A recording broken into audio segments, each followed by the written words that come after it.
Hello दोस्तों, नमस्कार। D R Verma education में आपका स्वागत है। आज हम लोग प्रशासन के अंतर्गत नया चैप्टर लेकर आए हैं जिसका नाम है संगठन। तो चलिए शुरू करते हैं। संगठन प्रशासन के पूर्व की प्रक्रिया है। किसी कार्य की सफलता या असफलता इस बात पर निर्भर करती है कि संगठन सुव्यवस्थित है या नहीं। सामान्य बोलचाल की भाषा में हम कह सकते हैं कि किसी कार्य को योजनाबद्ध तरीके से करना ही संगठन है। हमारा शरीर भी एक संगठन है। संगठन को ढांचा भी कहा जाता है। संगठन में 3 तत्व निहित होते हैं। नंबर 1, संगठन किसी निश्चित उद्देश्य की पूर्ति के लिए बनाया जाता है। नंबर 2, इसमें सहयोग की भावना होती है। और नंबर 3, यह अनेक व्यक्तियों द्वारा मिलकर किया जाता है। संगठन की परिभाषा करते हुए लूथर गुलिक ने कहा है कि संगठन सत्ता का औपचारिक ढांचा है जिसके द्वारा किसी निर्धारित लक्ष्य की प्राप्ति के लिए कार्यों को विभाजित, निर्धारित एवं उसमें समन्वय स्थापित किया जाता है। संगठन निम्नलिखित 2 प्रकार का होता है। नंबर 1, औपचारिक संगठन। यह संगठन जो किसी विधि विधान या नियम कानून के अनुसार स्थापित होता है और जिसमें प्रत्येक स्तर पर स्थिति, अधिकार एवं उत्तरदायित्व को स्पष्ट रूप से परिभाषित कर दिया जाता है।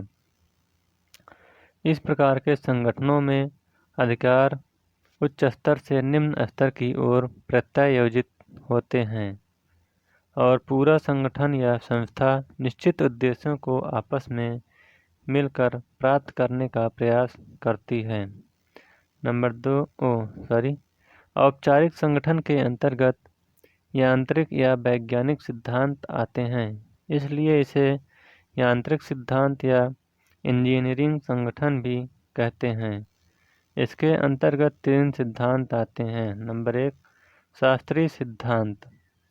इसके समर्थकों में हेनरी फेयोल, लूथर गुलिक, लिंडसे, उर्बिक तथा रैले एवं मूने का नाम आता है। नंबर 2, वैज्ञानिक प्रबंध का सिद्धांत। इसके समर्थक फ्रेडरिक डब्ल्यू टेलर हैं। नंबर 3, नौकरशाही का सिद्धांत। इसके समर्थक मैक्स वेबर हैं। नंबर 2, औपचारिक संगठन। वह संबंध जिसमें कठोरता के साथ किसी नियम कानून का पालन नहीं किया जाता। यह सभी संबंधों को व्यक्तिगत और सामाजिक रूप से निर्धारित करता है। इसमें नैतिकता, मानवता एवं मूल्यों को महत्व दिया जाता है। अनौपचारिक संगठन के अंतर्गत निम्नलिखित सिद्धांत आते हैं। नंबर 1, मानवीय संबंधनात्मक सिद्धांत। इसके समर्थक एल्टन मेयो हैं। नंबर 2, व्यवहारवादी सिद्धांत। इसके समर्थक हर्बर्ट साइमन हैं।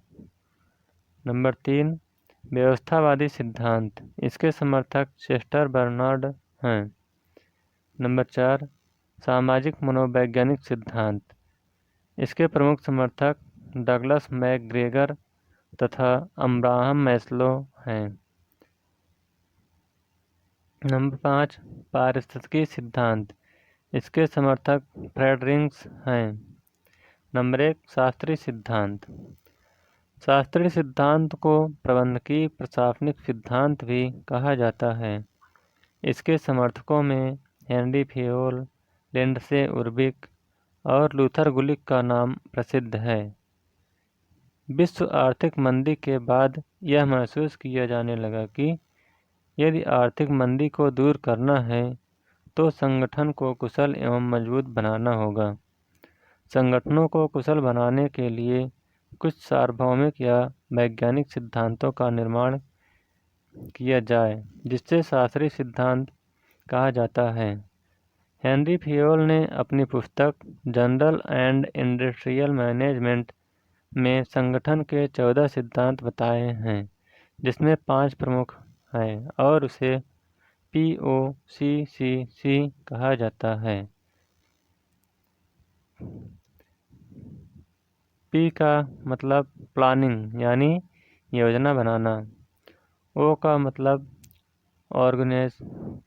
ऑर्गेनाइजेशन संगठन बनाना। C का मतलब कमांड यानी आदेश देना। C का मतलब कोऑर्डिनेशन यानी समन्वय। और एक C का मतलब कंट्रोल यानी नियंत्रण करना। लूथर गुलिक ने संगठन के 10 सिद्धांत बताए हैं, जिसमें 4 प्रमुख हैं, जिसे 4Ps के नाम से जाना जाता है। P का मतलब पर्सन, पर्पज यानी उद्देश्य। और दूसरे P का मतलब प्रोसेस यानी प्रक्रिया। और तीसरे P का मतलब पर्सन यानी व्यक्ति। और चौथे P का मतलब प्लेस यानी स्थान। लिंडर उर्बिक एवं लूथर गुलिक ने papers on the science of administration में पोस्ट कार्ड सिद्धांत का प्रतिपादन किया। मूने तथा रैले ने अपनी पुस्तक द प्रिंसिपल ऑफ ऑर्गेनाइजेशन में संगठन के 4 सिद्धांत बताए। नंबर 1 समन्वय का सिद्धांत, नंबर 2 पद सोपान, नंबर 3 कार्यात्मक विशेषीकरण या श्रम विभाजन का सिद्धांत और नंबर 4 सूत्र एवं स्टाफ का सिद्धांत। शास्त्रीय सिद्धांत की सामान्य विशेषताएं। इसने सिद्धांतों को सार्वभौमिक या वैज्ञानिक बनाया। नंबर 2 इसने सिद्धांतों को वैज्ञानिक दर्जा दिया एवं लोक प्रशासन को एक विज्ञान माना। नंबर 3 लोक प्रशासन एवं निजी प्रशासन के बीच कोई अंतर नहीं दिया गया। नंबर 4 राजनीति प्रशासन द्विभाजन पर बल दिया गया। नंबर 5 कार्यकुशलता एवं मितव्ययिता की स्थापना पर बल दिया गया। नंबर 6 तथ्यों पर बल दिया गया। नंबर 7 संगठन के औपचारिक संरचना पर बल दिया गया। नंबर 8 मनुष्य को आर्थिक मानव के रूप में देखा गया तथा लिखित नियम कानून पर पूर्णतया बल दिया गया। नंबर 9 शास्त्रीय विचारकों ने संगठन को बंद प्रणाली के रूप में देखा। नियम कानून से घिरा बंद प्रणाली कहलाता है। बंद प्रणाली किसे कहते हैं? तो जो नियम और कानून से घिरा हो उसे बंद प्रणाली कहा जाता है। यद्यपि शास्त्रीय सिद्धांत भी की आगे चलकर कटु आलोचना हुई, लेकिन फिर भी हम कह सकते हैं कि इसने आर्थिक मंदी को दूर करने में मदद किया। कार्यकुशलता एवं मितव्ययिता पर बल दिया गया, जो आज भी महत्वपूर्ण है। इसने लोक प्रशासन को वैज्ञानिक प्रतिष्ठा दिलाई। Number 2 W. टेलर के वैज्ञानिक प्रबंध का सिद्धांत। वैज्ञानिक प्रबंध सिद्धांत के प्रतिपादन के कारण ही इन्हें इसका जनक माना जाता है। 1878 ईस्वी में टेलर अमेरिका के मिडविल स्टील कंपनी में लेबर की हैसियत से काम किया, लेकिन अपनी योग्यता के बल पर वह वहां के मुख्य इंजीनियर बन गए। टेलर के वैज्ञानिक प्रबंध के विकास में काफ़ी योगदान है। उन्होंने a process of pets shop management metals on the arts of cutting metals the principle of satisfied management आदि पर शोध किए। टेलर का प्रसिद्ध कथन है, प्रबंध एक सच्चा विज्ञान है। टेलर ने मिडवेल स्टील कंपनी में रहते हुए और फैक्ट्रियों का गंभीर अध्ययन किया। अध्ययन के बाद इन्होंने माना कि प्रबंध में कुछ कमियां हैं, जैसे नंबर 1, प्रभावी मानकों का अभाव। नंबर 2, प्रबंधकों को श्रमिक संबंध की जिम्मेदारियों का स्पष्ट ज्ञान नहीं। नंबर 3, अच्छी सैलरिंग के कारण उत्पादकता सीमित थी। नंबर 4, नियोक्ता एवं कर्मचारियों के बीच अच्छी संबद्धता का अभाव था। नंबर 5, प्रबंध तेज में ज़्यादातर निर्णय अवैज्ञानिक थे और काम के बंटवारे का समुचित ज्ञान नहीं था। टेलर ने देखा कि श्रमिक और प्रबंधक के बीच झगड़ा विशेषकर फोरमैन एवं कामगारों के बीच उत्पादन को लेकर होता रहा। टेलर ने प्रयोग करके गति और समय का अध्ययन किया एवं इस बात का विश्लेषण किया कि श्रमिक मशीनों, औजारों एवं उपकरण को किस तरह से प्रयोग में लाते हैं।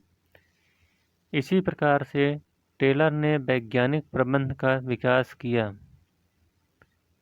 टेलर के प्रबंध संबंधी अवधारणा यह है कि नियोक्ता, श्रमिक एवं ग्राहक के हितों में टकराव नहीं होना चाहिए।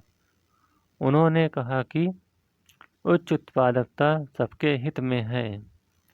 इससे कर्मचारियों को अधिक वेतन मिलेगा, ग्राहक को कीमत बढ़ानी होगी और नियोक्ता को अधिक फायदा होगा। वैज्ञानिक प्रबंध का सिद्धांत। नंबर 1, कार्य के वास्तविक विज्ञान का विकास। कामगारों एवं प्रबंध दोनों के लिए यह जानना जरूरी है कि एक दिन का समुचित काम क्या है। इस प्रकार ज़्यादा उत्पादन, उच्च वेतन और कंपनी के बेहद लाभ हासिल करना संभव है। नंबर 2, कामगारों का वैज्ञानिक चयन और प्रगामी विकास, अर्थात कामगारों का चुनाव करते समय उनके स्वभाव, कार्य निष्पादन की क्षमता, कार्य के प्रति वृद्धि आदि का अध्ययन करना चाहिए। योग्य एवं विवेकवान श्रमिक मशीनों के साथ स्वेच्छा से तालमेल बना सकता है। नंबर 3, वैज्ञानिक ढंग से प्रशिक्षित व चयनित कामगारों तथा कार्य के विज्ञान को एक साथ लाना। कामगार अपनी पुरानी पद्धति की तरफ न लौटें, वह नई तकनीक से कार्य करें।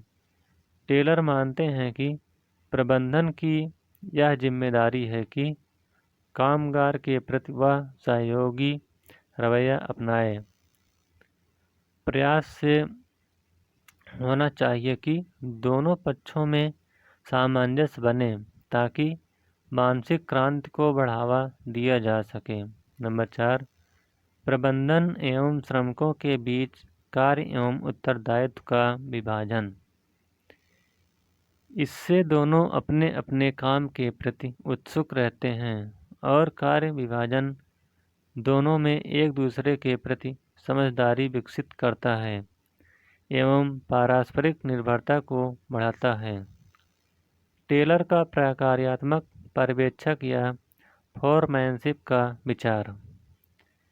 टेलर ने पद सोपान एवं आदेश की एकता, जिसमें एक व्यक्ति का एक ही वास होता है, को नकारते हुए कहा है कि इसके स्थान पर प्रकार्यात्मक फोरमैनशिप की व्यवस्था की जा सकती है, जिसमें श्रमिकों को आंशिक रूप से 8 पर्यवेक्षकों से आदेश प्राप्त होता है। इसमें 4 को योजना बनाने की जिम्मेदारी सौंपी और 4 को इन योजनाओं को लागू करने की जिम्मेदारी सौंपी। प्रकार्यात्मक फोरमैनशिप के अलावा टेलर ने कुछ और विधियां विकसित किया, जिसमें समय एवं गति का ज्ञान, औजार एवं पद्धतियां, कामगारों के लिए आदेश पत्र, आधुनिक लागत प्रणाली आदि को ध्यान रखना चाहिए। टेलर के मानसिक क्रांति का सिद्धांत। मानसिक क्रांति का शाब्दिक अर्थ है श्रमिक एवं प्रबंधन दोनों पक्षों की मनोवृत्तियों में परिवर्तन लाना। परंपरागत स्रोत से बाहर आकर वैज्ञानिक सोच विकसित करना। इससे कार्य कुशलता एवं मितव्ययिता के बीच समन्वय स्थापित होता है। इससे श्रमिक एवं प्रबंधन सरप्लस या अतिरिक्त के बंटवारे को छोड़कर उत्पादकता पर और जोर देता है। इससे मजदूर के वेतन में उच्च वृद्धि हो जाती है। प्रबंधन को अत्यधिक फायदा मिल जाता है और ग्राहक को भी संतुष्टि मिल जाती है। इससे श्रमिक और प्रबंधन के बीच भाईचारा विकसित हो जाता है, अर्थात आत्मिक सहयोग पैदा हो जाता है और आपसी झगड़े समाप्त हो जाते हैं तथा शांत प्रिय माहौल और भाईचारे का जन्म होता है। आलोचना। तो चलिए देखते हैं आलोचना कैसे कौन कौन करता है। हम कह सकते हैं कि टेलर ने औपचारिक संगठन पर पर्याप्त बल देकर प्रत्येक व्यवस्था को यंत्रवत बना दिया है, जिसमें मानवता, संवेदनशीलता और नैतिकता का कोई स्थान नहीं है। उत्पादकता पर अधिक जोर देकर मनुष्य को एक मशीन के रूप में देखा। इस प्रकार टेलर ने आर्थिक मानव की संकल्पना प्रस्तुत किया। नंबर 3, नौकरशाही का सिद्धांत। मैक्स वेबर ने नौकरशाही सिद्धांत के अंतर्गत जो मॉडल प्रस्तुत किया उसे वेबरियन मॉडल के नाम से जाना गया। यह सिद्धांत भी परंपरागत सिद्धांत का एक हिस्सा है। यह औपचारिक संगठन पर बल देता है। नौकरशाही का सिद्धांत यद्यपि काफ़ी प्राचीन है, लेकिन आधुनिक काल में मैक्स वेबर ने इसका जो वैज्ञानिक दृष्टिकोण प्रस्तुत किया वह पहले विद्यमान नहीं था। इसलिए नौकरशाही का सिद्धांत आज मैक्स वेबर के नाम जुड़ गया है। मैक्स वेबर के अनुसार नौकरशाही का आशय नियुक्त अधिकारियों के प्रशासनिक निकाय से है। नौकरशाही के अंतर्गत मैक्स वेबर ने निर्वाचित प्रतिनिधियों को शामिल नहीं किया है। मैक्स वेबर ने शक्ति एवं सत्ता में अंतर करते हुए कहा, यदि शक्ति को वैधता प्राप्त हो जाती है या कानूनी स्वीकृति मिल जाए तो वह सत्ता के रूप में प्रकट होती है। सत्ता बराबर शक्ति प्लस वैधता। मैक्स वेबर ने सत्ता के निम्नलिखित 3 प्रकार बताए हैं। नंबर 1, परंपरागत सत्ता। ऐसी सत्ता जो पीढ़ी दर पीढ़ी चली आती है और समाज उसे सदैव मान्यता देता है। यह प्रायः राजतंत्रात्मक व्यवस्था में पाई जाती है, जहाँ राजा का बड़ा लड़का उसकी अनुपस्थिति में सदैव राजा बन जाता है और जनता उसे स्वीकार कर लेती है। यहाँ व्यक्तित्व या योग्यता का कोई महत्व नहीं है। नंबर 2, चमत्कारी या करिश्माई सत्ता। ऐसी सत्ता जिसमें कोई व्यक्ति अपने व्यक्तित्व या चमत्कारिक प्रवृत्ति के आधार पर पद का निर्माण करता है। यह विचारधारा को महत्व देता है और यह पद या विचारधारा उसकी अनुपस्थिति में भी उसी रूप में बना रहता है, जैसे साईं बाबा का पद, दलाई लामा का पद, बौद्ध मत, जैन मत, गांधीवाद व मार्क्सवाद आदि। यह धार्मिक, सामाजिक, राजनीतिक सभी क्षेत्रों में हो सकता है। नंबर 3, कानूनी तार्किक वैज्ञानिक सत्ता। इस प्रकार की सत्ता में व्यक्ति का नहीं बल्कि पद का महत्व होता है, जिसमें कोई व्यक्ति राज्य के नियमों व कानूनों के अंतर्गत अपनी योग्यता के आधार पर किसी पद को प्राप्त करता है। यहाँ पद का महत्व है व्यक्ति का नहीं, और व्यक्ति जब तक पद पर रहता है तब तक महत्वपूर्ण होता है। मैक्स वेबर ने उपर्युक्त तीनों सत्ताओं में कानूनी तर्क सत्ता संगत को सर्वाधिक महत्व दिया। मैक्स वेबर के अनुसार नौकरशाही निम्नलिखित दो प्रकार की हो सकती है। नंबर 1, संरक्षक नौकरशाही। यह नौकरशाही पहली और दूसरी सत्ता पर आधारित होती है। नंबर 2, आदर्श नौकरशाही। यह तीसरी सत्ता पर आधारित होती है, अर्थात योग्यता पर आधारित होती है। आदर्श नौकरशाही की विशेषताएं। नंबर 1, इसमें कार्य विभाजन होता है जिससे विशेषीकरण आता है तथा इसके परिणाम में कुशलता आती है। नंबर 2, इसमें सत्ता पद सोपान पर आधारित होती है, अर्थात ऊपर से लेकर नीचे तक एक क्रम में पिरामिडनुमा आकार में व्यवस्थित होते हैं, जिसमें आदेश की एकता की अवधारणा निहित होती है। नंबर 3, इसमें लिखित नियम और कानून होते हैं।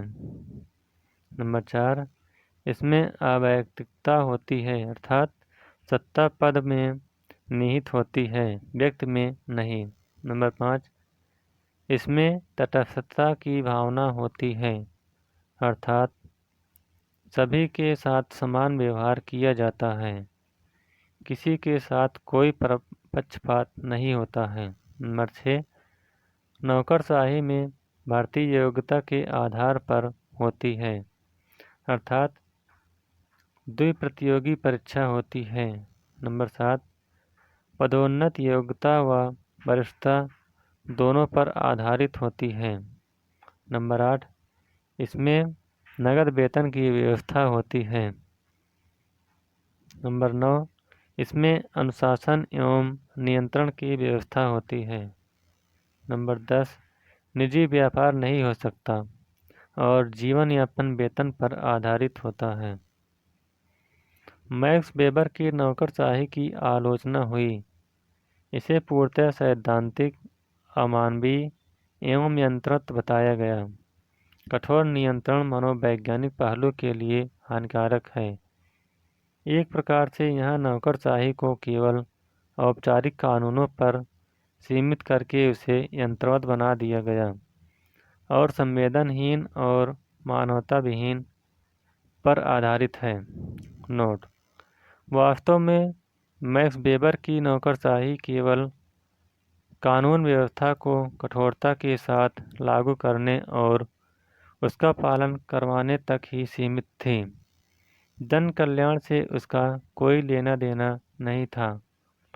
प्रारंभिक ब्रिटिश नौकरशाही का स्वरूप ऐसा ही था। नौकरशाही को अंग्रेजी में ब्यूरोक्रेसी कहते हैं, जो कि फ्रांसीसी शब्द ब्यूरो से बना है। इसका अर्थ है डेस्क या मेज।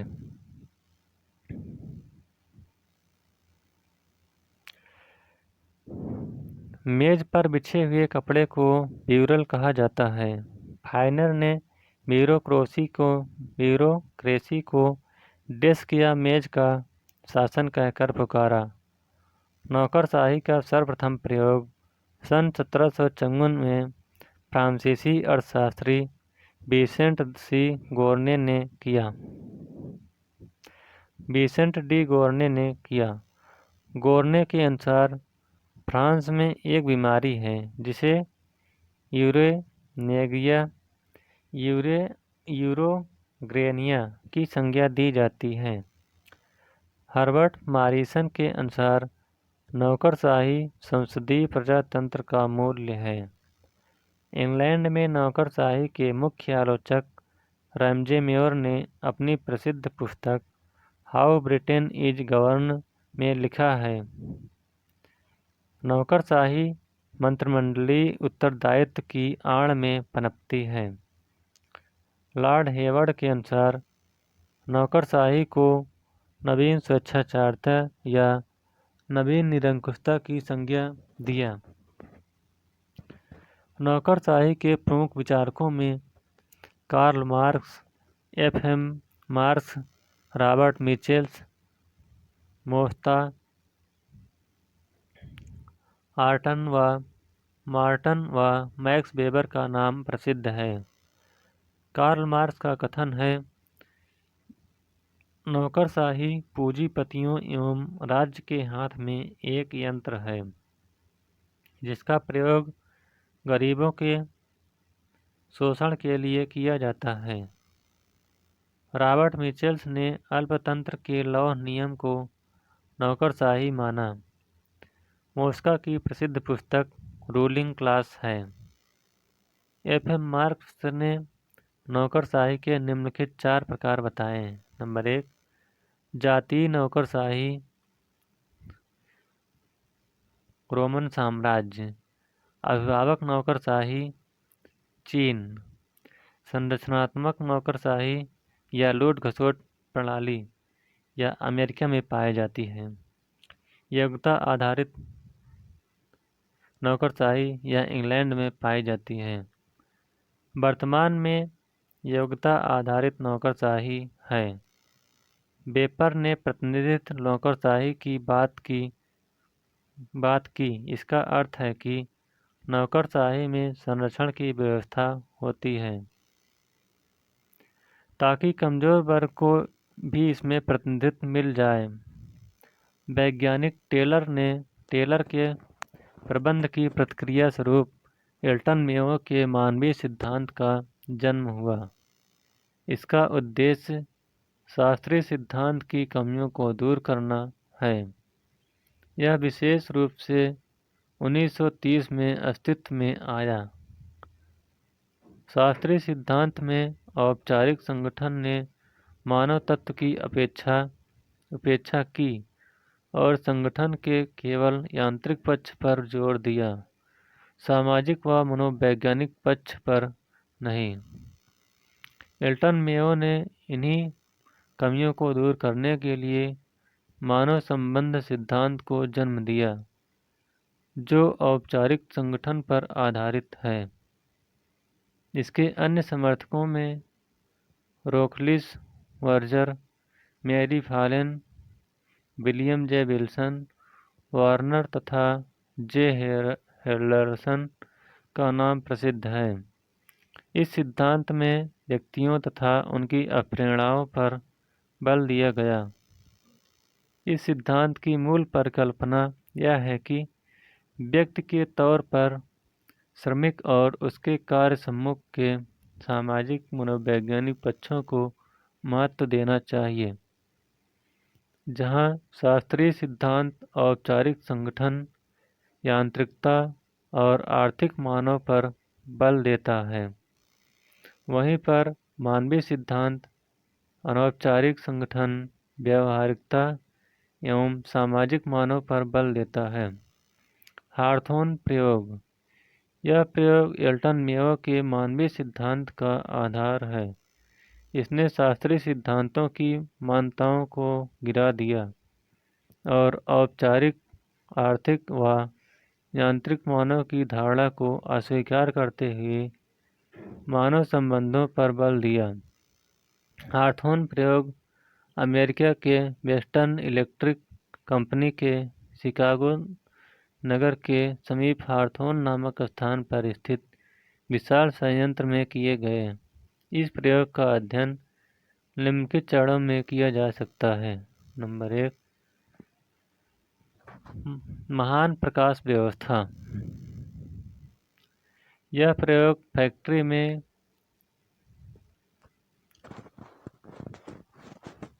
कारबार के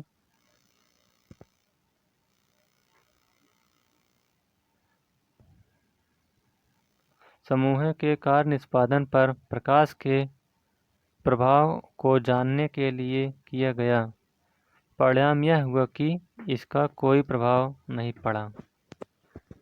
नंबर 2, रिले असेंबली टेस्ट रूप। यह प्रयोग श्रमिकों के कार्य स्थितियों में परिवर्तन करके यह जानना था कि श्रमिकों के मनोबल एवं उत्पादन पर क्या प्रभाव पड़ता है। नंबर 3, मानवीय प्रवृत्तियों तथा भावनाएं, प्रयोग या साक्षात्कार। अध्ययन दल ने इस शोध ने मानवीय व्यवहार तथा भावनाओं को बातचीत के द्वारा लाने का प्रयास किया।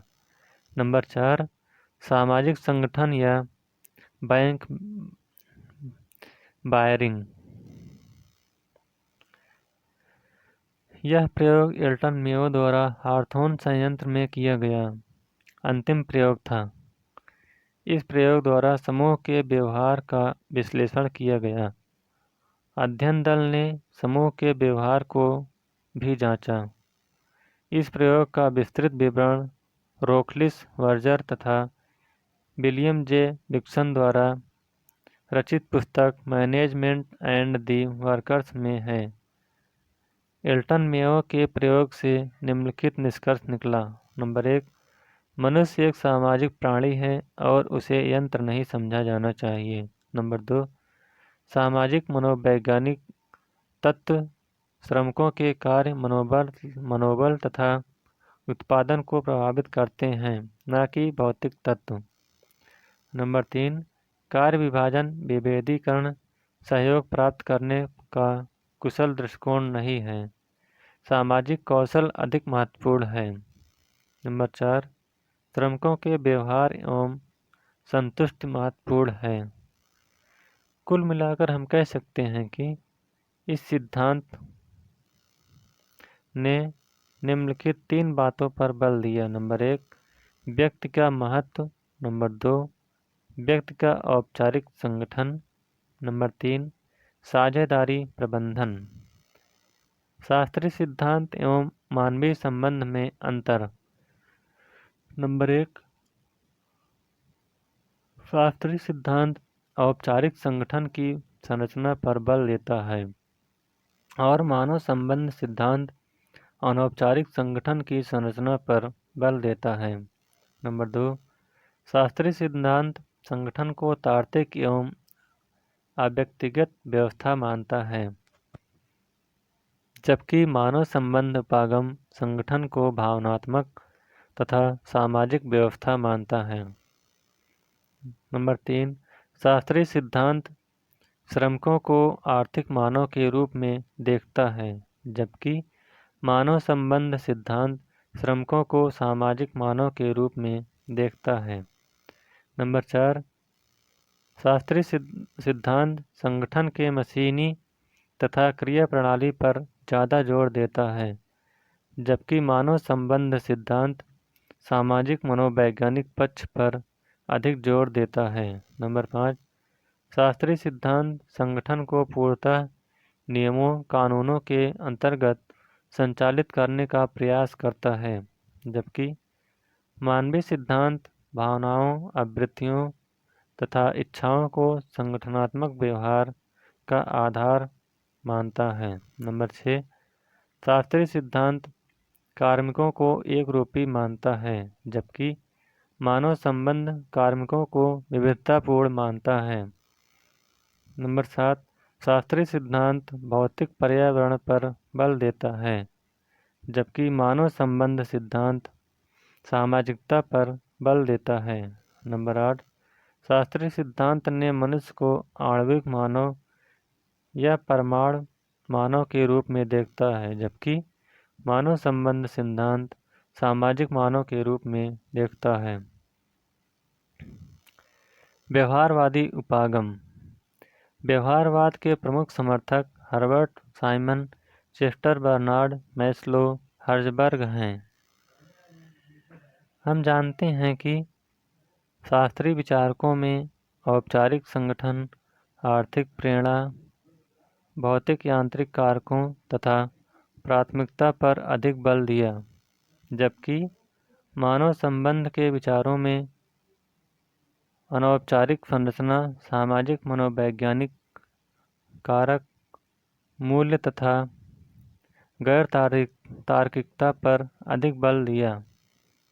व्यवहारवादी उपागम के अनुसार दोनों अपने आप में अपूर्ण हैं, अतः उसने दोनों का समन्वय किया।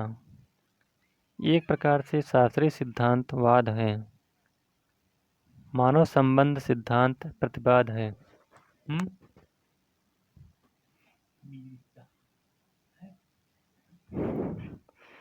और व्यवहारवादी उपागम संवाद है। व्यवहारवादी उपागम की विशेषताएं। नंबर 1, इसने शास्त्रीय सिद्धांत को पूर्ण रूप से चुनौती दिया। नंबर 2, यह मानव संबंध सिद्धांत का विकसित एवं परिष्कृत रूप है। नंबर 3, व्यवहारवाद व्यक्ति के आंतरिक पहलू में सम्मिलित होता है। नंबर 4, यह तथ्यात्मक एवं मूल्यांकात्मक दोनों पर बल देता है, अर्थात तथ्यों एवं मूल्यों दोनों को जोड़ता है। नंबर 5, यह लोक प्रशासन के अंतर विषयक उपागम पर बल देता है, अर्थात मनोविज्ञान, समाजशास्त्र, मानवशास्त्र और राजनीति विज्ञान के अध्ययन पर भी बल दिया। नंबर 6, व्यवहारवाद से आशय मानवीय व्यवहार के वैज्ञानिक अध्ययन से होता है। चेस्टर बर्नार्ड, इन्होंने अपनी प्रसिद्ध पुस्तक द फंक्शंस ऑफ एग्जीक्यूटिव में संगठन के प्रकार, साम्यावस्था का सिद्धांत और सत्ता के सिद्धांत की विवेचना किया था। नंबर 1, संगठन के प्रकार। बर्नार्ड ने इसके निम्नलिखित 2 प्रकार बताए। नंबर 1, औपचारिक संगठन। यह संगठन जानबूझकर बनाए जाते हैं और नियम कानून से बंधे होते हैं। ये चार्ट एवं डायग्राम द्वारा व्यक्त होते हैं। नंबर 2, औपचारिक संगठन। यह संगठन अनजाने में विकसित होते हैं और किसी नियम कानून से बंधे नहीं होते। इन्हें चार्ट या डायग्राम द्वारा प्रदर्शित नहीं किया जा सकता। नंबर 2, साम्यावस्था का सिद्धांत। चेस्टर बर्नार्ड का मानना है कि संगठन के हित एवं व्यक्ति के हित संतुलन या साम्य होना चाहिए। नंबर 3, सत्ता का सिद्धांत। बर्नार्ड ने शास्त्रीय सिद्धांत के अनुसार परिभाषित सत्ता को नकार दिया, जिसमें कहा गया कि सत्ता वरिष्ठ द्वारा कनिष्ठ को दिया गया आदेश है। बर्नार्ड मानते हैं कि सत्ता अधीनस्थों के द्वारा स्वीकृत होनी चाहिए और उच्च अधिकारियों द्वारा निम्न अधिकारी को दिया गया आदेश निम्नलिखित 3 प्रकार का होता है। नंबर 1, अधीनस्थों द्वारा पूर्ण रूप से अस्वीकार किया जा सकता है। नंबर 2, पूर्ण रूप से स्वीकार किया जा सकता है। नंबर 3, स्वीकार या अस्वीकार दोनों किया जा सकता है। बर्नार्ड के अनुसार आदेशों को पूर्ण रूप से स्वीकारते हेतु निम्नलिखित 4 शर्तें होनी चाहिए। नंबर 1, आदेश संगठन के हित में हो। नंबर 2, आदेश व्यक्ति के हित में हो। नंबर 3, आदेश को पूर्ण रूप से समझा जाए। और नंबर 4, आदेश पालन हेतु अधीनस्थ शारीरिक रूप से तैयार हो। इन 4 शर्तों के अधीन दिया गया आदेश अधीनस्थों को ही समझना चाहिए। तो इस प्रकार से संगठन का ये पाठ समाप्त होता हुआ। अगर यह वीडियो आपको अच्छा लगे तो वीडियो को लाइक, शेयर और चैनल को सब्सक्राइब करिएगा। Thank you.